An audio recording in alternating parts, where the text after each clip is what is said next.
Bismillahirrahmanirrahim. Assalamualaikum warahmatullahi wabarakatuh. Alhamdulillah. Alhamdulillahilladzi hadana li hada wa ma kunna linahtadiya lawla an hadana Allah. Asyhadu an la ilaha illallah wahdahu la syarika lahu wa asyhadu anna Muhammadan abduhu wa rasuluh. Qala Allah Ta'ala, ya ayyuhalladzina amanu taqullaha haqqa tuqatih wa la tamutunna illa wa antum muslimun. Amma ba'du. Alhamdulillah, kita bersyukur kepada Allah Subhanahu wa Ta'ala. Allahumma sabirkan dengan nikmatul iman wal Islam, nikmatus sihah wal farah, sehat dan kesempatan yang juga Allah berikan, sehingga dengannya kita bisa bermajlis di rumah Allah yang mulia ini, mengkaji tentang keimanan keislaman kita. Semoga Allah berikan kita hidayahnya, Allah mampukan kita untuk bisa mengamalkannya, mendakwahkannya, istiqamah sampai kematian menjemput kita dengan husnul khatimah. Amin ya rabbal alamin. Salawat dan salam kita sampaikan kepada Rasulullah. Allahumma salli ala Muhammad. Semoga menjadi umat beliau yang istiqamah dengan sunnahnya, gemar pula berselawat kepada beliau. Dengan itu semua insyaallah kita akan mendapatkan syafaatnya biiznillah ta'ala. Kami hormati, kami muliakan seluruh PKM Musalafur Hidayah, para orang tua kami, bapak ibu, seluruh jamaah yang dimuliakan Allah Azza wa Jalla. Pembahasan tentang qada dan qadar Allah Subhanahu wa Ta'ala adalah pembahasan yang memang seyogianya kaum muslimin muslimat mengetahui tentang ilmu takdir Allah Subhanahu wa Ta'ala.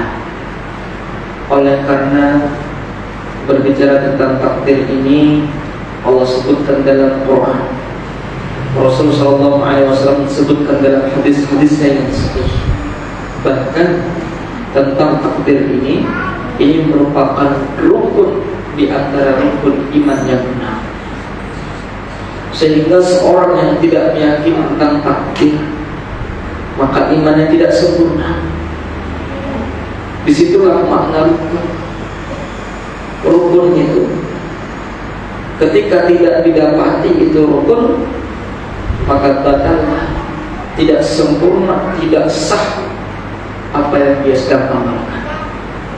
Tentang iman tidak sah sampai rukunnya yang 6 tersebut dia lakukan, dia yakini dalam hatinya.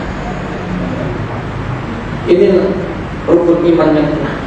Mulai dari iman kepada Allah, iman terhadap malaikat-malaikatnya, iman terhadap kitab-kitab Allah, iman terhadap para rasulnya, iman terhadap hari kiamat, dan terakhir iman terhadap qada dan qadar. Inilah 6 rukun iman yang wajib kita imani bagi seorang muslim muslimah. Berawal dari malaikat Jibril alaihissalatu wassalam yang kemudian menyerupai seorang manusia, rajulun syadidun bayadis thiyab, menjadi sosok manusia, seorang laki-laki yang berpakaian putih bersih, syadidus sawad sya'r, hitam kelam rambutnya, la yura alaihi atharus safar, yang tidak ada tanda bekas-bekas dari jalan jauh, seperti orang dekat. Bajunya pun bersih, kemudian rambutnya pun hitam kelam, rapi. Apa kata sahabat Nabi? Di antaranya yang meriwayatkan ini hadis adalah Umar bin Khattab. Ini hadis juga disebutkan oleh Imam An-Nawawi dalam kitabnya Arba'in An-Nawawi. Apa kata Umar bin Khattab? La ya'rifuhu minna ahad. Tapi kami tidak kenal ini orang. Dilihat dari tanda-tandanya, ini bukan orang jauh-jauh, karena tidak ada bekas safar. Bajunya pun putih bersih, rambutnya hitam. Tapi kami tidak kenal, kata sahabat Nabi. Karena memang malaikat Jibril alaihissalam. Maka fa'asnada rabbatayhi ila rabbatayhi. Jibril yang sudah menyerupai menjadi sosok laki-laki tadi itu mendekatkan diri kepada Rasul sallallahu alaihi wasallam. Dia sandarkan, dia tempelkan rubahnya, lututnya ke lutut Rasul sallallahu alaihi wasallam. Pahamnya ke paha Rasulullah sallallahu alaihi wasallam, berdekatan, menempel. Baru kemudian memulailah Jibril alaihissalam bertanya tentang beberapa perkara urusan agama. Ingat, ini urusan agama. Di mana di akhir hadis Rasulullah SAW sebutkan dia adalah Jibril atakum yu'allimukum dinakum. Dia Jibril datang kepada kalian sengaja untuk mengajari kalian tentang agama kalian. Maka ulumuddin, ilmu agama tidak boleh lepas dari apa yang diajarkan Jibril dalam hadis ini. Sampai dia berubah menjadi sosok manusia untuk mendekatkan pemahaman, untuk lebih mudah kita manusia memahami agama kita ini. Allah utus malaikatnya, bahkan menyerupai manusia, mendekati Nabi, disaksikan oleh sahabat, kemudian diriwayatkan sampai kepada kita itu hadisnya, agar kita mengetahui urusan atau ilmu agama kita yang mulia ini. Jadi Jibril alaihissalam bertanya yang pertama kali, fa'akhbirni 'anil Islam. Wahai Rasulullah, beritahu aku apa itu Islam. Maka Rasulullah SAW mengetahui jawabannya dan mengatakan Islam itu dengan 5 rukunnya, mulai dari bersyahadat la ilaha illallah Muhammad Rasulullah, kemudian menegakkan salat, menunaikan zakat, saum Ramadan, haji ke Baitullah Badiyah. Setelah Rasulullah menjawab, apa kata Jibril? Shadaqta, benar yang kau jawab wahai Nabi Muhammad. Tentu kata Umar bin Khattab, fa'ajibna lahu yas'aluhu wa yusaddiquh. Kami heran, ini orang sudah nanya sama Nabi, Nabi sudah jawab, malah dibenarkan sama dia. Kira-kira kita heran Mbak ya, ada orang nanya, sudah dijawab, betul. Kan ngetes mungkin ya. Jadi jangan nanti ada yang bertanya, udah kami jawab misalnya kalau kami tahu, sudah dijawab, betul paten jawabannya, pas. Ini kayak malaikat pula ya. Bertanyalah apa yang tidak diketahui dan apa yang dibutuhkan. Ya Pak ya, nanya itu apa yang tidak diketahui dan apa yang dibutuhkan. Karena ada juga nggak tahu tapi nggak butuh. Ustaz, apa hukumnya? Dan bagaimana nanti kalau kita kasusnya ke bulan mau sholat menghadap kiblatnya kemana? Nanti aja Pak, kalau udah ke bulan baru tanya.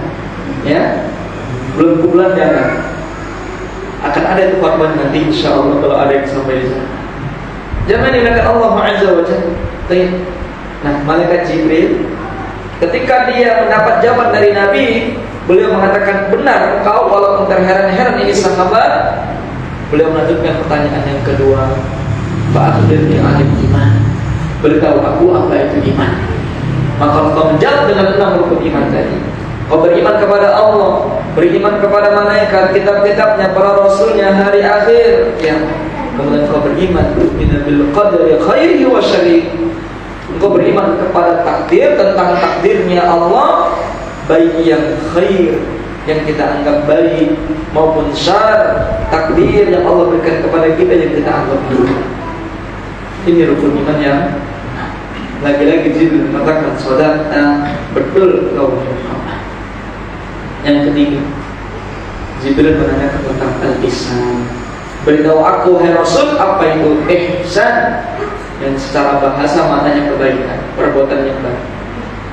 Namun Rasulullah SAW lebih jelas ya memberitahukan kepada Jibril dan para sahabat kala itu, ihsan adalah an ta'budallaha ka'annaka tarahu fa in lam takun tarahu fa innahu yarak. Ihsan itu ketika engkau menyembah Allah, beribadah kepadanya seakan-akan engkau melihat Allah. Tapi ketika engkau tidak melihat Allah, dan memang engkau tidak akan melihat Allah di bumi ini, pastikan bahwa Allah sedang melihatmu dalam ibadah. Itulah ihsan. Maka para ulama mengatakan tingkatan agama kita itu 3, diawali dengan Islam, baru lebih tingginya lagi adalah iman, tingkatan yang lebih tertinggi lagi adalah ihsan. Orang ihsan dia sudah Islam dan iman, ya, barulah kemudian dia naik tingkatan pada ihsan. Orang iman sudah pasti Islam tapi belum tentu ihsan. Orang Islam belum tentu iman, apalagi ihsan. Jangan ingatkan Allah Azza wa Jalla. Tidak sampai di situ, Jibril bertanya soal yang keempat, fa akhbirni 'anis sa'ah. Beritahukan aku wahai Rasulullah, kapan itu kiamat? Maka Allah menjawab, al-mas'ulu 'anha bi'a'lama minas sa'il, bahwa yang ditanya tidaklah lebih tahu daripada yang bertanya. Nah, di sini mungkin Allah alam shawab, sahabat mulai curiga ya. Rasulullah sampai jawab begitu. Yang ditanya Nabi Muhammad tidaklah lebih tahu daripada yang bertanya. Oh, berarti yang bertanya ini bukan orang sembarangan, malaikat. Nah, kemudian memang Rasulullah tidak bisa menjawab karena Allah tidak berikan tahu ilmu ghaib tentang kapan itu kiamat. Ada soal yang kelima, fa akhbirni an amaratiha. Beritahu aku apa saja tanda-tanda kiamat. Nah, kalau yang kelima ini Rasul tahu, sehingga Rasul jawab tanda-tandanya adalah di antaranya antalidal amatu rabbataha, ya, di mana ada seorang budak wanita melahirkan tuannya.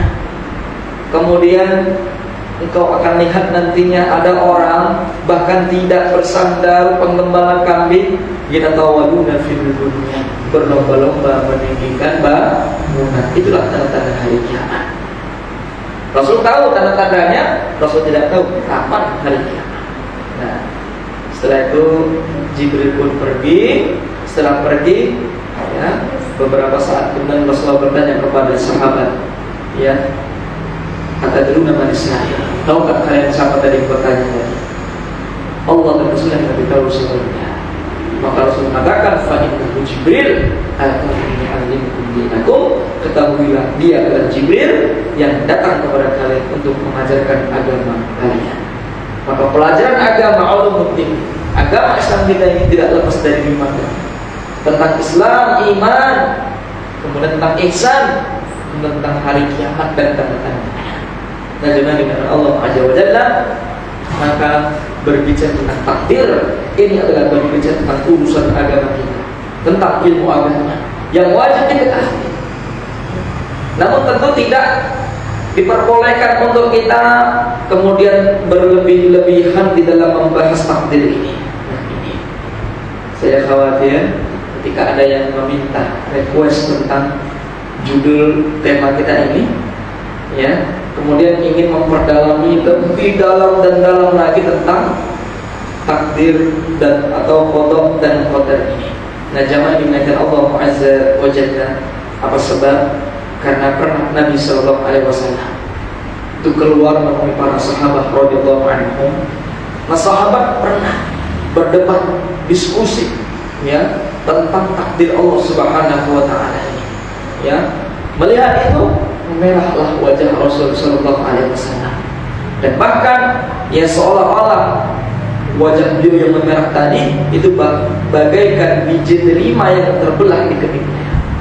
Jangan dimuliakan Allah Azza wa Jalla, ya, memerah melihat sahabat-sahabat yang gak habis-habisnya membicarakan tentang takdir.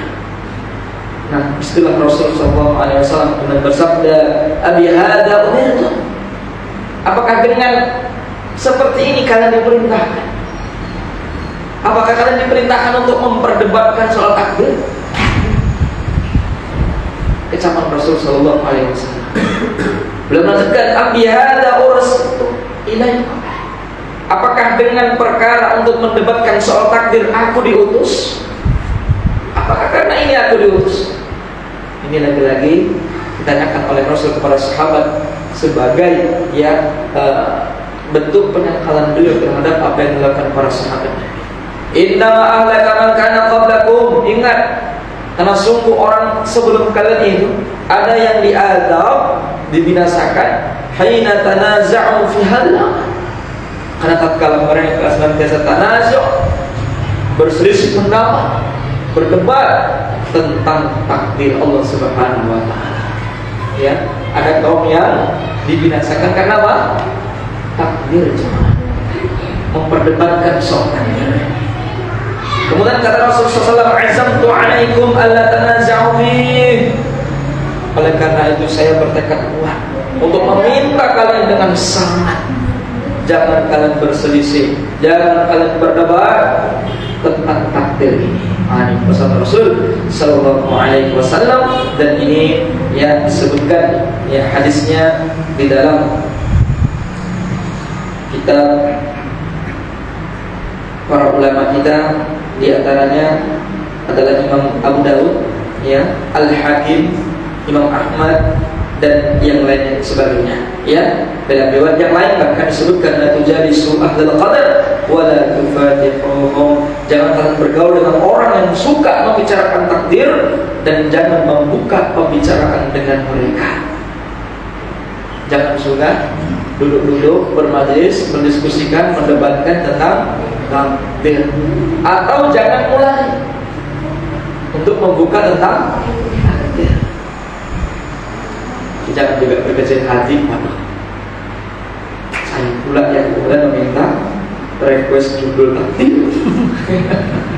Sedangkan pesan Nabi apa tadi dalam hadis Abu Dawud Al-Hakim, jangan buka permasalahan yang akan menimbulkan perdebatan tentang takdir. Ya, itu zaman Allah Azza wa Jalla. Namun alhamdulillahnya, saya yakin Bapak atau Ibu jamaah yang meminta untuk dikaji ini soal takdir bukan karena ingin membuka pintu perdebatan tentang takdir yang Rasulullah tidak sukai, tapi lebih kepada bagaimana cara kita beriman terhadap iman atau rukun iman yang keenam. Kan kita, apalagi memang rukun iman berarti juga perkara ilmu yang wajib kita ketahui, wajib. Nah, jemaah yang Allah Azza wa Jalla, maka ringkasnya, ya, ini saya mukaddimahi, berarti kajian ini tidak perlu diperdalam lebih lanjut, sehingga nanti pertanyaannya pun jangan terlalu berbelit-belit, jangan terlalu ya mendalam lah intinya, kan begitu. Mudah-mudahan nanti gak ada yang bertanya. Jangan dimakan Allah Azza wa Jalla. Ala kulli hal, dalam rukun iman tadi yang terakhir yang keenam, kita wajib mengimani apa yang terjadi ini sudah ditakdirkan Allah. Apa itu takdir? Takdir itu hadirat ketetapan, takdir, qadar. Sehingga jadi bahasa kita ini kadar. Kadarnya sekian, kadarnya sekian. Apa itu kadar? Takaran, ukuran. Jadi takdir dia sudah ukurannya begitu. Nah, kok saya dapatnya segini ya, dia dapatnya segitu. Ya ukurannya, jatahnya sudah sebegitu. Nggak mungkin kita tidak mendapatkan apa yang sudah jatah takdir kita. Masih ingat bagaimana dikisahkan oleh para ulama kita, orang yang sudah hampir mati ketika tenggelam di satu sumur diselamatkan beberapa menit di dalam. Alhamdulillah masih ada nyawanya. Selamat. Ditolong, dikasih air minum. Ya, katakanlah satu gelas ini. Nggak sengaja kepleset nyemplung lagi, ada semua. Diambil lagi, diselamatkan, wafat setelah itu. Coba apa hikmahnya? Kenapa dia nggak mati, nggak meninggal dunia ketika tenggelam yang pertama? Ya, pakai naik segala, baru kemudian minum, baru kemudian masuk lagi, meninggal dunia. Tapi ada jatahnya yang belum selesai, yang belum habis, yang belum dia dapat. Masih ada Pak, walaupun tinggal 11 lagi. Jadi yakinlah kalau belum jatah takdir qadar, jatah yang Allah berikan ukurannya kepada kita itu tidak akan habis kalau memang kita belum mati. Atau kemudian bahasa lainnya, kebalikannya, kalau kita mati berarti memang sudah habis takdirnya. Belum tinggal-tinggal, ya belum belum takdirnya. Kalau ada orang yang melawan istilahnya kok kayak melawan maut gitu ya. Anak muda berat pria dapat mati Pak. Ada yang jalannya santai, pelan-pelan di pinggir, diseruduk, ditabrak mending atau jatuh, ya. Bahkan mungkin kecelakaan tunggal, wafat. Coba, kenapa nggak dia yang meninggal ya? Kalau membawa itu asal buat orang gitu Pak ya. Tapi nggak tinggal-tinggal loh. Jangan meninggalkan Allah Azza wa Jalla. Ada juga orang yang nggak menjaga kesehatannya, nggak pakai baju, hujan-hujanan, nggak demam-demam Pak. Ada seringnya yang lewat-lewat. Lo ada loh, bahkan dokter lo ya, bahkan yang ahli kesehatan, ahli gizi lo, sakit bahkan meninggal karena penyakit, atau bahkan meninggal karena sakit yang dia ahli dokter dalam bidang tersebut. Dokter jantung meninggal karena sakit jantung. Jangan dengan Allah Azza wa Jalla, karena sudah takdir ataupun kita katakan takaran ukuran ketetapan sudah Allah ya tuliskan di mana Lauhul Mahfuz namanya. Di Lauhul Mahfuz. Rasul sallallahu alaihi wasallam bersabda tentang itu. Semua sudah Allah tetapkan. Bahkan sebelum penciptaan langit dan bumi, takdir kita ini sudah ada. Belum ada langit bumi, apalagi kita belum ada, tapi takdirnya sudah ada. Kita ini akan hadir di bumi, itu sudah Allah tetapkan, bahkan bumi ini belum jadi. Bahkan 50.000 tahun sebelum adanya langit dan bumi, Allah tetapkan di Lauh Mahfuz namanya, di lembaran yang terjaga. Lauh itu lembaran, Mahfuz itu yang terjaga, satu lembaran yang terjaga, semua telah tertulis di sana. Apa yang akan terjadi itu akan terjadi, dan berita-beritanya semuanya itu sudah jauh hari 50.000 tahun bahkan sebelum adanya langit dan bumi tertulis telah di sana. Baru nanti kemudian ya diulangi lagi yang ada di Lauhul Mahfuz, disebutkan kembali. Soal kita manusia itu disebutkan ulang ketika usia kita dijadikan ibu kita ya 40 hari ketiga. Itulah yang juga Rasulullah SAW sebutkan dalam hadis, juga Imam Nawawi sebutkan di dalam kitab hadis Arba'in Nawawiyah. Ya, kita ini 40 hari pertama ya bentuknya nutfah, masih sperma. 40 hari kedua kita masih segumpal darah. Baru 40 hari ketiga mudghah, kata Nabi SAW, sudah berbentuk daging. Nah, setelah 40 hari ketiga, berapa hari ini? 120 hari, berapa bulan? 4 bulan. Fayanfakhu fihi ruh. Ya. Allah utus malaikatnya untuk meniupkan ruh kepada kita semua atau kepada janin yang berusia 4 bulan 120 hari. Ya. Setelah ditiupkan ruh, maka kemudian ditetapkanlah ya wa yu'mar bi arba'in kalimat, ya ditetapkan 4 takdir kepada dia. Dan ingat, 4 takdir ini juga tidak lari, tidak menyelisih, tidak berbeda dengan yang di Lauh Mahfuz. Apa yang 4 takdir tadi Allah tetapkan lewat malaikat yang menuliskan kembali, menetapkan kembali, dekat di rezeki, ditetapkan lagi rezekinya, kemudian ajalnya, kemudian bahkan amalnya. Amal ini takdir. Amal apa yang baik, yang buruk. Dalam Al-Quran Allah berfirman, Allah yang menciptakan kalian, wa ma ta'malun, dan apa yang kalian amalkan itu ciptaan Allah. Takdir semua.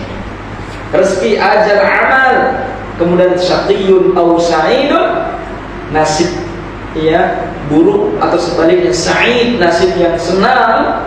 Ini semua Allah tetapkan kembali ketika si janin usia 4 bulan atau 120 hari.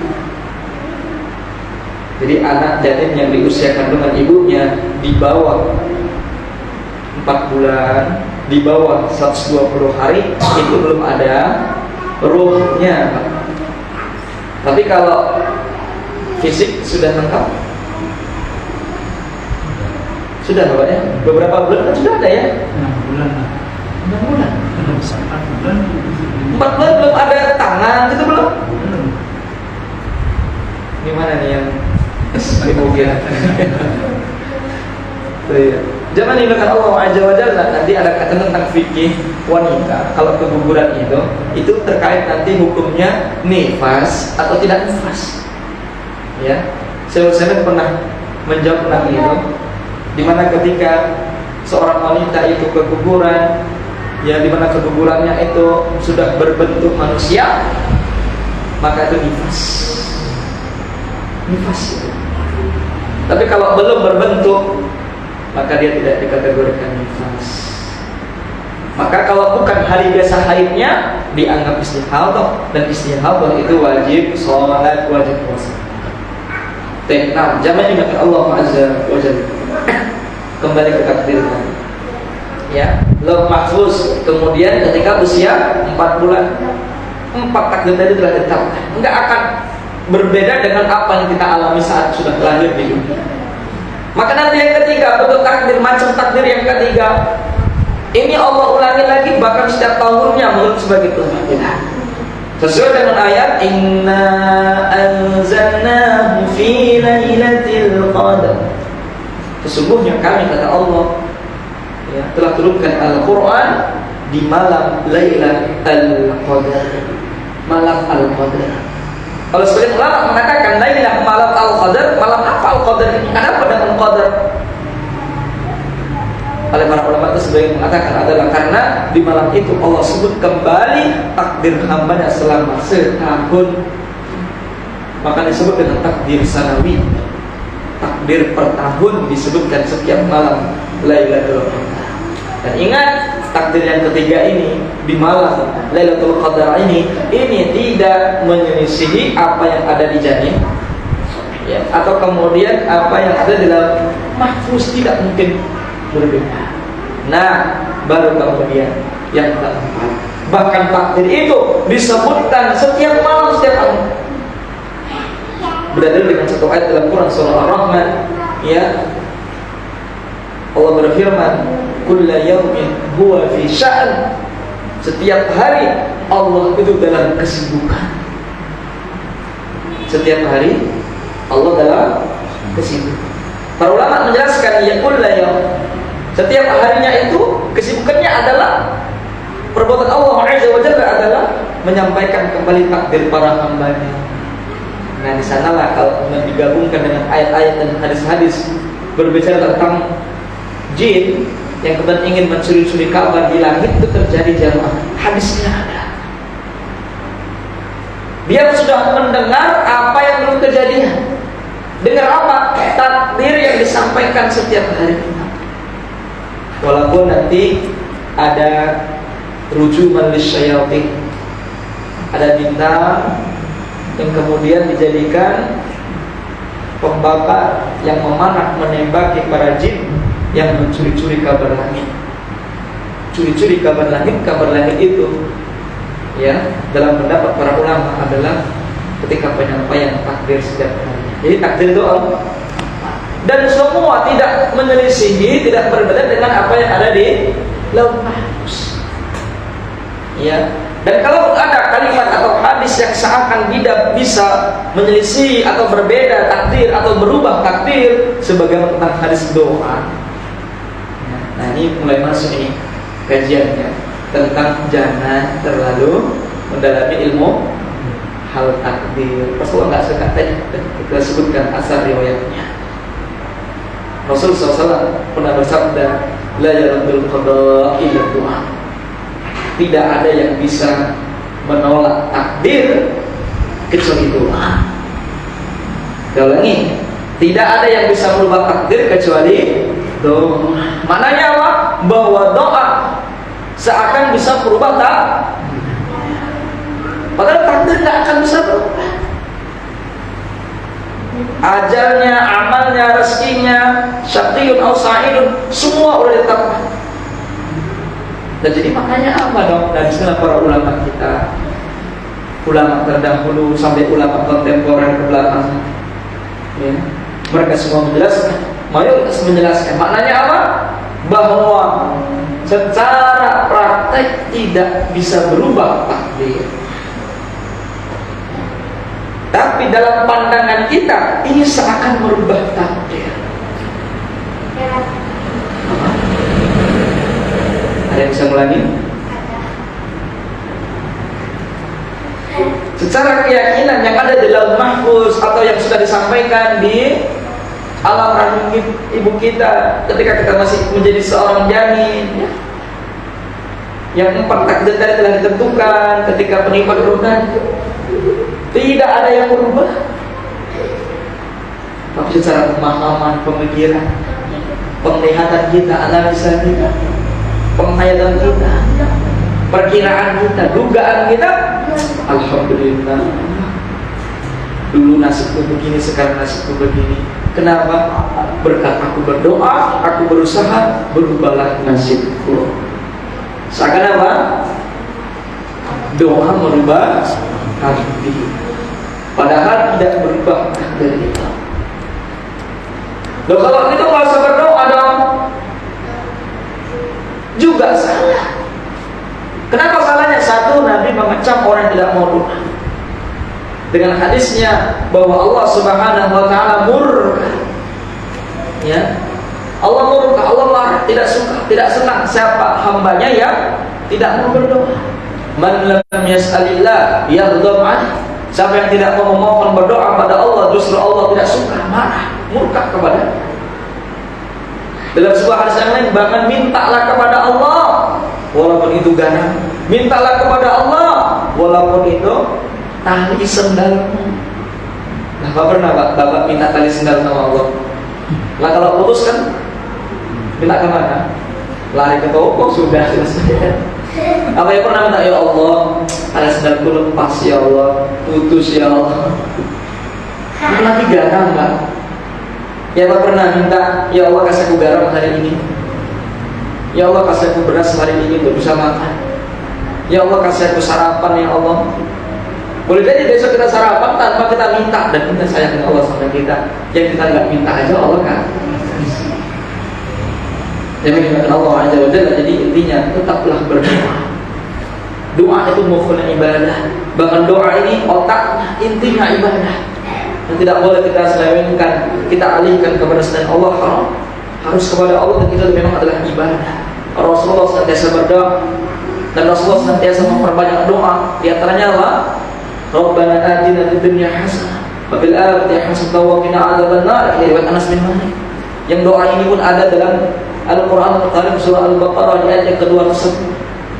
Maka dengan dimakan Allah Azza wa Jalla ayat yang ke-200 Al-Baqarah Allah sebutkan ini. Rasulullah sering, maka jangan sampai kita tidak sering berdoa. Nah, Rasulullah sering doa.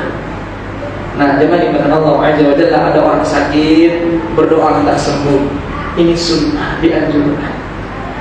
Maka Rasulullah ajarkan kita untuk doa, baik mendoakan siapa yang sakit ketika kita menjenguk, mulai dari labas atau buruk, insya Allah tidak apa-apa Pak, sabar, semoga menjadi penyuci dosa-dosa Anda, insya Allah dengan ada sabar. Kemudian Allahumma rabban nas, ya, mutibal ba'as isfi'at asyafi la shifa ila shifa shifaan la yughadiru saqama. Ya Allah, Rabbnya manusia, tidak ada kesembuhan kecuali dari Engkau. Sembuhkanlah saudaraku ini dengan kesembuhan yang tidak kambuh kembali penyakitnya. Ini sunnah Nabi untuk kita menjenguk teman yang sakit. Nah, kalau kita yang sakit, dalam hadis sahih ya, juga disebutkan bagaimana kita ketika mengalami rasa sakit di tubuh kita ini, sebagaimana ketika ada yang mengadukan kepada Rasulullah, salah seorang sahabatnya, dia merasakan sakit ketika dia masuk Islam. Yang kemudian Rasulullah menyarankan kepadanya, doa ya dan letakkan kaki kemana tubuh yang kau rasakan sakit. Kemudian katakanlah Bismillah, ucapkan Bismillah 3 kali. Misalnya apa ini sakit apa? Kepala, gigi, Bismillah, Bismillah, Bismillah. Dan kemudian ucapkanlah 7 kali. A'udzu billahi wa qudratihi min syarri ma ajidu wa uhadir. A'udzu billahi wa qudratihi min syarri ma ajidu wa uhadir. A'udzu billahi wa qudratihi min syarri ma ajidu wa uhadir. 7 kali. kemana yang tempat tubuh yang tidak rasakan sakit.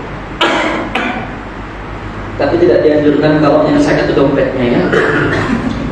Nggak boleh ya. Jangan dengan Allah Azza wa Jalla. Nah, misalnya Allah sembuhkan, Allah akan kesembuhan. Coba, apakah merubah takdir doa ini? Sembuh dengan izin Allah Subhanahu wa taala ketika dia berdoa, dia pun berobat. Kemudian dia Allah sembuhkan, berubah takdir tidak? Takdirnya enggak berubah. Loh, hadis tadi gimana dong? Padahal doa kata Nabi merubah takdir. Maka yang ada di benak kita memang doa ini merubah takdir. Dari tadinya yang sakit, ya katakan apalagi sakitnya menahun, tiba-tiba dapat solusi. Oh, begini cara pencegahannya, pengobatannya. Alhamdulillah Allah sembuhkan. Alhamdulillah dengan doa dan usahaku Allah rubah takdirku. Bahkan dalam sebuah terjemahan kita baca ada yang menerjemahkan itu hadis, doa tidak ada yang menolak takdir kecuali doa. Artinya doa menolak, bukan merubah lagi, menolak takdir. Jangan dimakan Allah Azza wa Jalla apakah itu menolak atau merubah takdir. Kilahuma sawa, keduanya sama saja. Tapi yang terpenting adalah maknanya itu tidak merubah takdir yang ada di dalam mahfuz. Ya, hanya pemikiran kita saja itu yang berubah.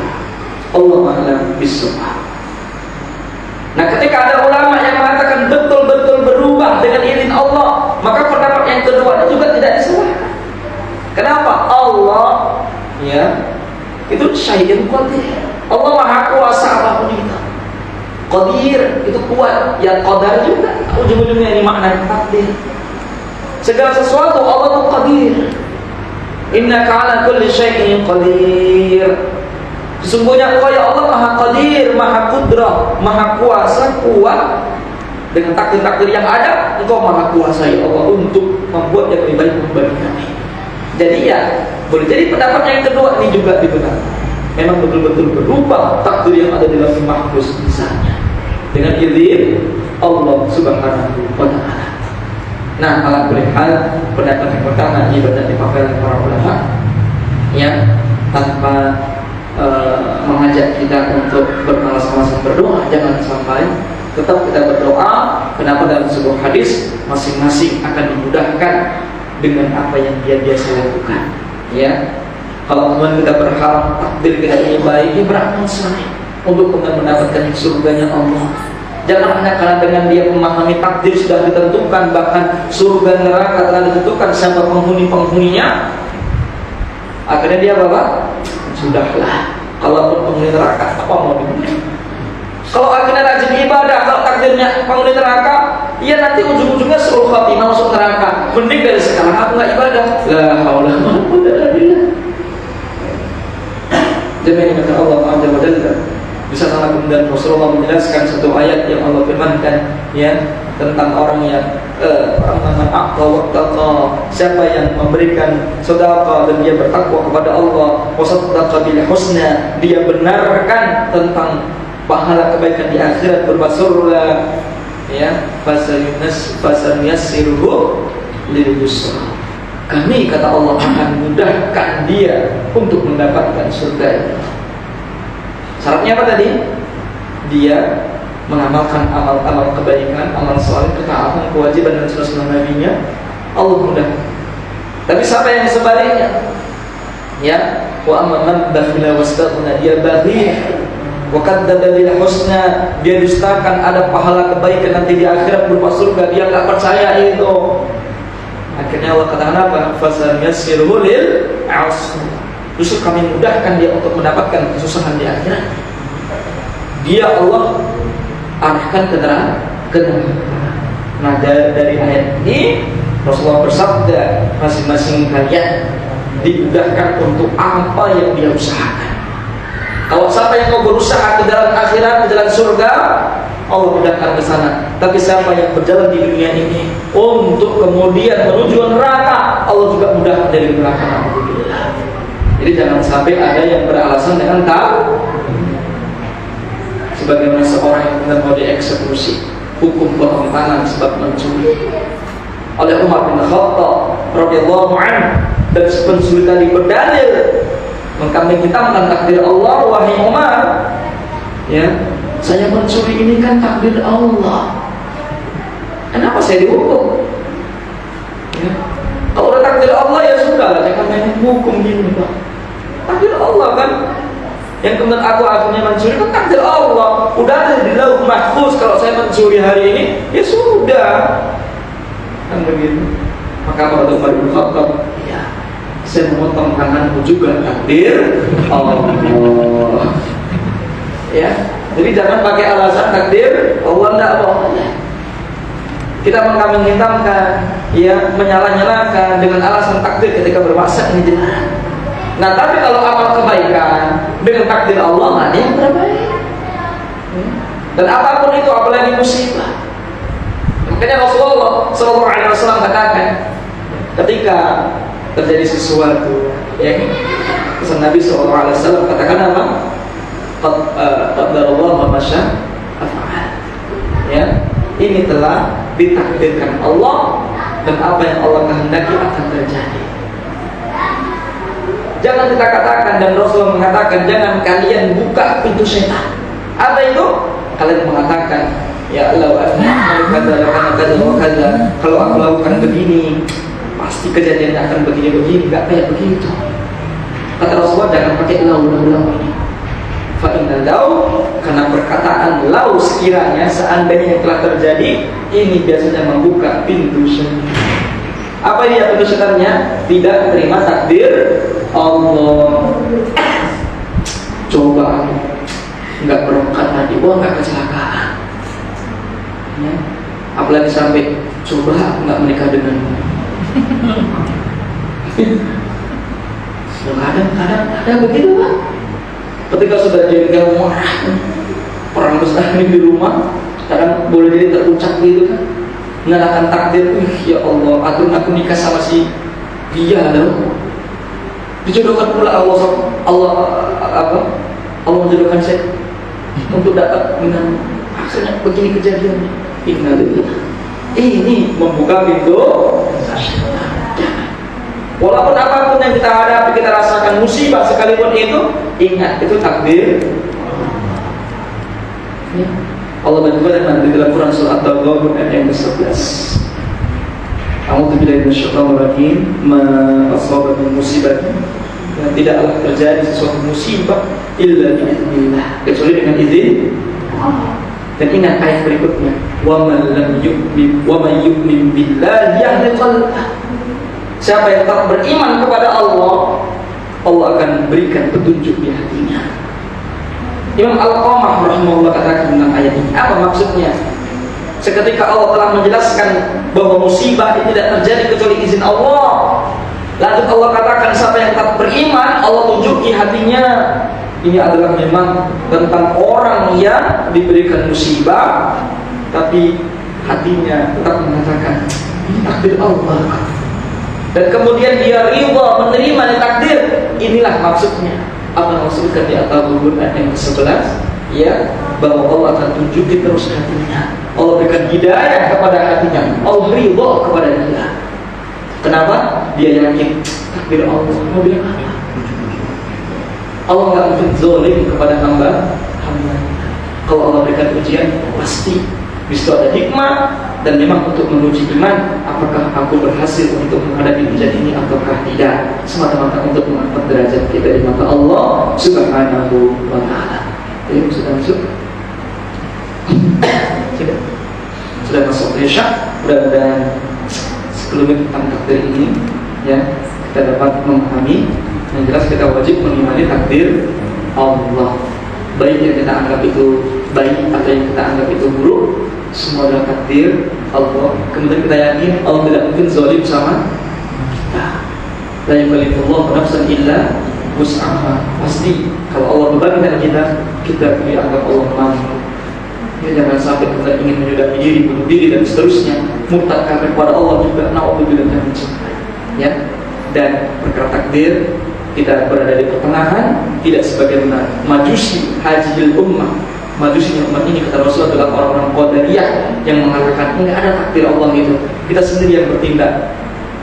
Atau sebaliknya, sebagaimana orang-orang Jabariyah, udahlah, ini semua kehendak Allah, kita nggak bisa buat apa-apa. Mari kita di antara pertengahan soal takdir, antara Qadariyah yang tidak memahami dan tidak mengadakan, tidak mengatakan, menetapkan adanya takdir Allah, atau Jabariyah, orang yang mengatakan udahlah takdir Allah semuanya ini, kita nggak ada kekuasaan. Nah, Ahlus Sunnah di antaranya itu semua takdir Allah, tapi Allah berikan kita ikhtiar, kemampuan untuk mengamalkan atau meninggalkan.